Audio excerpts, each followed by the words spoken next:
We are getting so close, you can almost smell it. Week 13 is here, the last week of the regular season. Welcome, everybody. This is your Week 13 OGFFL video show. I'm, of course, your host, your commissioner, but most importantly, your current champion, Mr. Robert Triano. Welcome, everybody. We have a big show today. Why?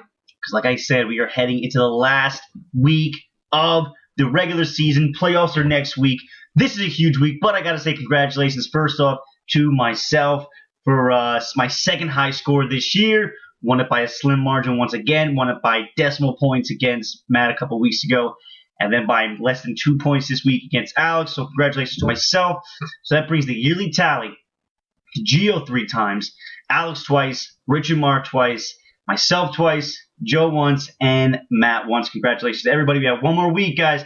One more week of high score. So keep it going no matter if you're in the playoffs, out of the playoffs, fighting for playoffs. Still $50 up for grabs. Like I said, big show today, guys. We're going to go a little small, quickly through news and notes, quickly through the Week 12 rankings, quickly through who's hot, who's not the last 4 weeks going into the final week of the season, a preview of looking into the final week, looking at the possibilities of who can make it in the 6th spot, looking for playoff positioning, bye week, all that going on. We're going to preview who can possibly get bye weeks going into the losers bracket, because we all know the winner of the losers bracket gets to pick their draft pick next year. And of course, the loser of the losers bracket is your toilet bowl trophy winner. So we got to first say congratulations to myself. Second, we got to congratulate Gio, Alex, Rich and Mark, Andrew, and yes, I hate to say it, but we have to congratulate Miguel for clinching playoffs 1 week prior to last week. So we had 5 spots clinched. That's how much the top guys have dominated kind of this year. But we have 3 men battling for 1 position. It's a lot of fun, and the good thing is we don't have any of those guys playing each other for a guaranteed spot. All 3 are in 3 solo matchups, all 3 bowing for the 6th spot. It's going to be a lot of fun. We got news and notes right quick. So teams on bye, Tennessee, Cleveland. Not a good thing for looking up ahead for Joe. He's got DeMarco Murray on a bye. We'll see what happens there. But big guys, like I said, DeMarco Murray, Marcus Mariota, Delaney Walker, Gary Barnidge, Terrell Pryor, guys like that are on byes this week. Let's go through positions, injuries, notes. Adrian Peterson, we're short running backs. Adrian Peterson, he's running sprints on the side. Lamar Miller should be fine for this week. Derrick Henry to get more short yardage situations, and after they come back from the bye. So hopefully you're either fighting for a position or you're in the playoffs when Derrick Henry comes back. He may be getting a bunch of short yardage touchdowns coming up. And DeMarco Murray's toe looks like it's still hurting, but after the bye should hopefully come back to normal. Shane Vereen could return soon. Thought of a season-ending an injury, but he could actually return sooner than thought.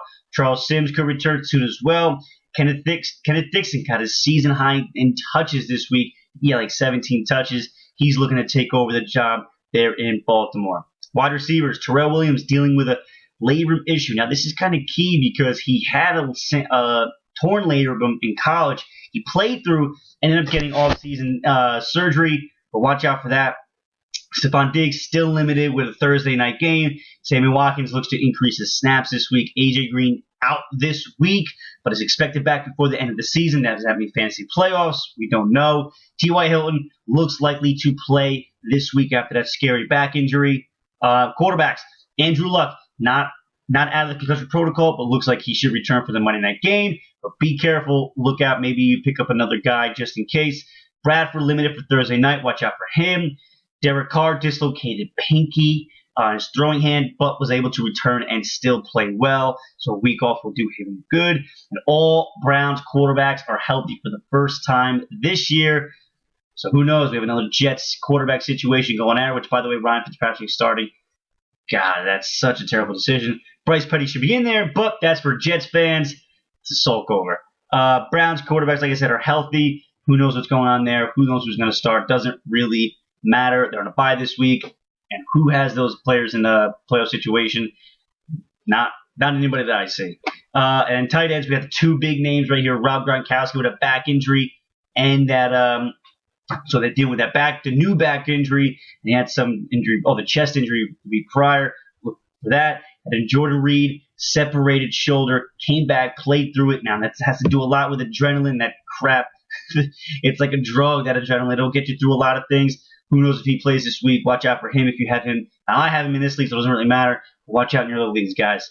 All right, so we'll go through our Week 12 rankings. We only had 2 more weeks of rankings, so here we go. All right, so as you guys see here, not a lot of movement this week in the fantasy rankings, the power rankings. 1, 2, 3, 4, 5, 6 teams staying in the same position. We still have the number 1 team, Rich and Mark, but we actually have a tie for first with my big 11 points this week because of the high score. But 83 points now, I'm tied for first, but in second because I'm actually behind Rich and Mark in the points for the season. And Miguel, sorry to say, you're still only in 9th place. Now, Miguel, did you move up? Yes, you did, but you only moved up 1 spot to 9th place overall with 56 points, actually tied with George. But you have more points per game than George this season, so you're actually in 9th. So as you see here, guys, Rich and Mark again in first, myself in 2nd place, tied for first with a big week. Alex in 3rd with 82 points. Man, if we were playing the season like this, we would have 3 teams battling for the number 1 position. It would be incredible. Gio's in the position too right there, 78 points. You have 4 teams right there separated by 5 points. And then the next best team, the 5th place team, is behind Gio by 10. That's how dominant these 4 teams have been throughout the season in the power rankings. In the regular season, in OGFFL standings, fantasy football standings, Richard, Mark, Alex, and Gio all dominating. Myself, not so much. But still in the power rankings, 5 and 6 rounding out is Joe and Andrew, both tied with 68. And then you got Ramiro battling in 7th with 63 points. Matt with 62. Miguel and George tied at 56 for 9th and 10th place. And then Ed with 50. And Ramazan still rounding at the bottom with 43 points. Now, what I wanted to say was, if you see here, see the top 4 teams kind of battling out, 68, Joe and Andrew battling. We would kind of really know, unless Ramiro and Matt had huge weeks and Joe and Andrew had terrible weeks, we would basically know who was 1 through 6, who was making the playoffs in this specific scenario if we played it this way. But we played how we play it. Myself, I'm 3 and 9. I have a crappy record this year. It is what it is. This way, we would know. The only thing that we wouldn't know is who would play who would have a bye, who would have a first. We have a bye, who would be in 2nd, 3rd, and 4th, and 5th, and 6th, whatever, blah, blah, blah. But those are your rankings. Again, if you want to go check them out, go reverse back, go rewind, pause it, whatever you got to do. Those are the rankings. If you want to yell about them, talk to me about it and group me. It is what it is. I don't make them. It's not bias. It's legit points, consistency, how your team ranks every single week against every other team. Fight me. Let's do it. Who's hot? Who's hot? Who's not? Let's go. Okay, who's hot right now? We got the number 1 team right now. Who's hot? Gio with 32 points in the last 4 weeks. Richard Mark 2nd, and myself 3rd. All of us averaging way over 110 points per game. Gio averaging almost 120, myself 118, and Richard Mark 114. Who's not? Matt's team is sinking. Ramazan's team and Ed's team round out your 3 who's not coldest teams of the league right now. So as you saw, guys, there, Gio, Richard Mark, and myself, top 3 right now, hottest teams in the league. Bottom 3 coldest teams in the league, Matt, Ramazan, and Ed. If you want to go back and see where you are located in who's hot, who's not, how you've done the last 4 weeks, go back and check. A lot of teams average around 100 points, and that brings me up to my next point here. I can't wait till after the season ends I love making these videos for you guys. I love talking to you guys here. But it's been very, very fun looking at the stats every single week, everyone's teams, because I have never seen a league with teams averaging at or above 100 points this much in a non-PPR standard league normal flex league in probably ever. I've never, ever seen this many points scored in a league so far. When you got teams averaging close to 110 points. Usually back in the day, if people were averaging over 100 points, they were dominant. I mean, they were like the undefeated teams in the league averaging over 100 points. We have four or five teams averaging over 100 points a week. One myself, and I'm 3-9.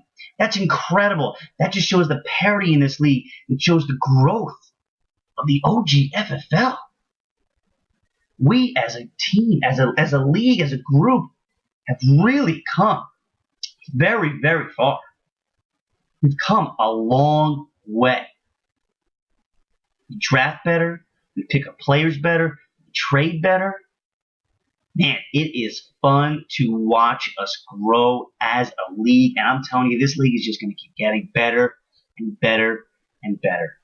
It's a lot of fun watching the parity in this league. Now, does it suck when my team doesn't fare so well? Absolutely. But I love this league.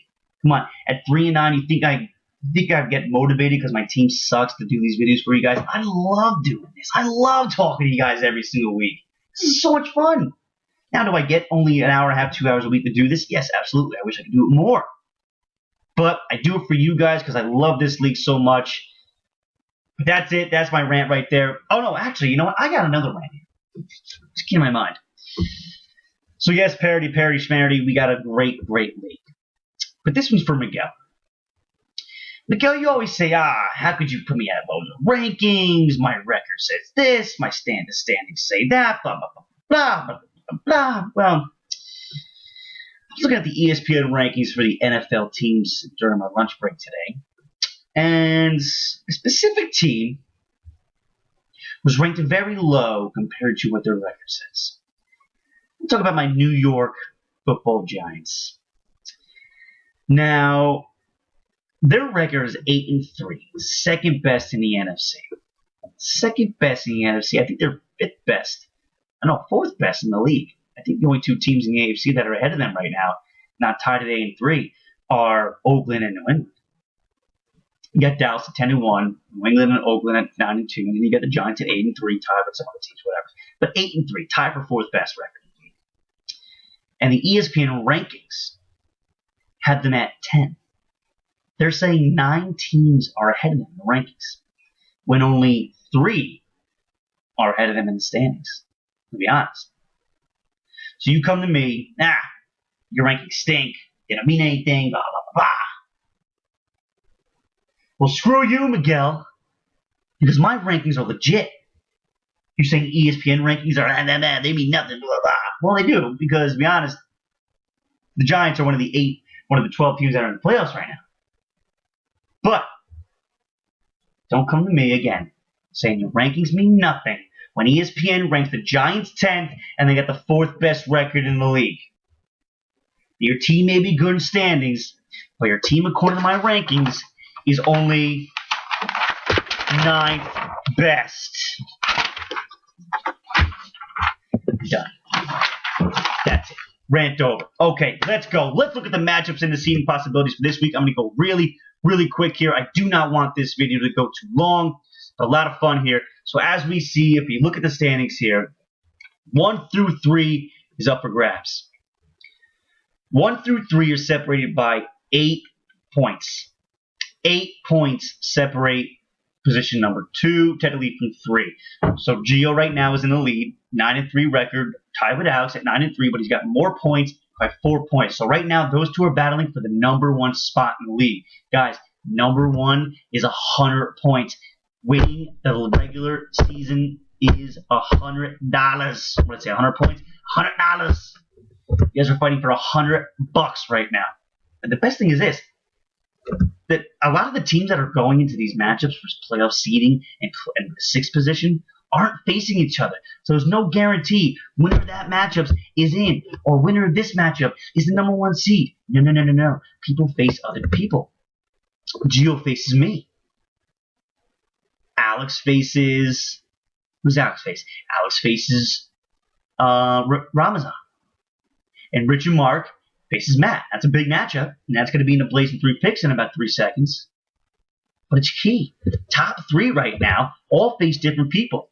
If everybody wins, it stays the same except for Alex. All you need to do is outscore Gio by 4 points, and you get the number 1 seed. So this is not only going down to who wins and who doesn't, but this is also going to how many points are scored this week. This is incredible. It's incredible the top 3 teams, how many points they have scored compared to the rest of the league, other than yours truly. But we're not going there anymore. So let's look. So 1 through 3, crazy, could go either way. All Gio and Alex have to do is win, and they're the number 1 and 2 seeds. Score points scored, depends who's 1, depends who's 2. Now, if either Gio or Alex lose and Rich and Mark win, man, then we got some trouble there, because Rich and Mark would now be tied with one of them 2, and they are leading the league in points. So Rich and Mark can still get the number 1 seed. If I beat Gio and Matt beats Alex, and Rich and Mark beats Matt, Alex loses the Ramazan, and the 11 seed. Of course, number 1 plays number 12, and number 2 plays number 11. Of course, that's the case. But Rich and Mark, you still got a chance to number 1 seed and $100 in your pocket. So keep fighting. You're not out of first place yet. I know you already know that, because you guys know everything. Andrew, you're stuck between 3 and 5. You can't go down to 6. You can't move into first or second. You're stuck between 3 and 5. So your matchup really doesn't even matter. It just depends on where you want to stay. Pack Freak, Miguel. Your matchup is key, because you could drop down to 6 and have to face a team like Rich and Mark. Now, you don't want the 6 spot. You don't want the 6. Now, Andrew, you're not getting the 6. Andrew, you're facing either 5 or you're facing either Miguel or Matt. It's one or the other. Matt wins, Miguel loses. You're facing Matt as long as he doesn't outscore him. Blah, blah, blah, blah, blah. There's a lot of different scenarios here. A lot of different scenarios we're seeing. But in a true scenario that I think happens, Andrew, I think you're facing Miguel. Because I think you're facing Miguel, and there's a specific reason. And this goes into my Blazing 3 picks. And this is how I know you guys don't watch the videos. Because last week I did a Blazing 3 picks. And I accidentally looked at the schedule for week 11. So week 12, I did a week 11 Blazing 3 picks. I went 3-0. Then maybe because subconsciously I knew who won. But I did week 11 Blazing 3 picks. I might not have. I don't want to go back to the video and check. But according to my notes, I did a week 11 Blazing 3 picks in week 12.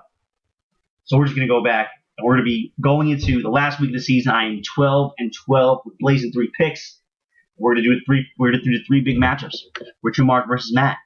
Joe versus Miguel. And Ramiro versus Ed. Let's look at the first big matchup here. Richard Mark versus Matt. Basically, here it goes. Matt, you win, and you're in. I know you're not watching this video now. You won't be able to watch it till the weekend.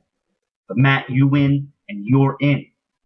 It's plain and simple as that. Now, here's the thing, though. Matt, you win. Richard Mark dropped to 8-5. And Andrew wins. Well, then Andrew goes to 9-4, and Andrew's the 3rd seed. And he's facing the 6th spot.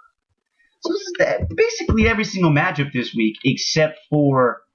Actually, no, every single matchup this week has playoff indications. Wow, this is incredible. This has got playoff indications, first place indications, bye week indication. What am I saying?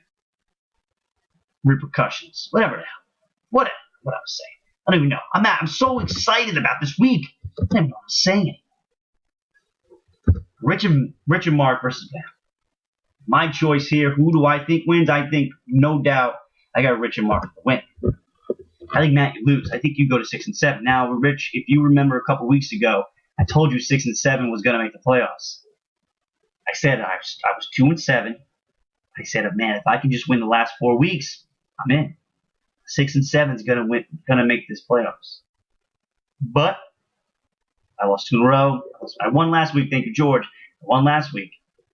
But I told you 6-7 is gonna make this playoffs, and Matt's gonna lose to you guys. He's gonna go to 6-7. So now things get really intriguing, because you got Joe versus Miguel. You got Miguel, who's still trying to battle for a 4th seed, whatever, 4th or 3rd seed. No, 14, because There's no way he's catching a third seed with Richard Mark. You're still battling for a fourth or fifth seed. But Joe right now is battling for a sixth seed. Now, yes, Miguel, your team's been okay last couple of weeks. Been okay. Okay. You won last week. Very nice.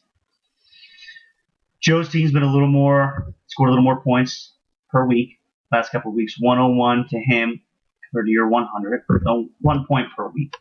Not much of a difference. Joe's got DeMarco Murray out. He's got Gary Barnidge out. But Joe's got a secret weapon on his bench. And that secret weapon is called Julio Jones. Who he sat last week because he didn't like the matchup against Patrick Peterson. Now, it was a very smart move. I would not have done it. But Joe is not a fantasy football extraordinaire. So he makes decisions based on football. He's a football guy. He's not a fantasy football guy knowing stats. I don't like the matchup. I'm not going to put this guy in. I say, okay. When a guy goes off for 27, don't be mad. Well, Julio Jones only had like 3-point-something points. So, he's going to be coming off his bench. He'll be going into his flex spot. Carlos Hyde will move from his flex spot to his running back spot, and all of a sudden Joe looks like he has a good team. And I think he's got some good matchups this week. And I think, Miguel, you have some tough matchups. And I got Joe for the win. So that makes Joe at 6-7, and that makes Matt at 6-7. And Joe is whopping right now Matt in points scored by 40 points. So if Matt loses and Joe wins, I don't think Matt is outscoring Joe by 40 points. Right now I got Joe in the 6 spot at 6-7. Then it goes down to the matchup of Ramiro versus Ed. So now you got Ramiro versus Ed.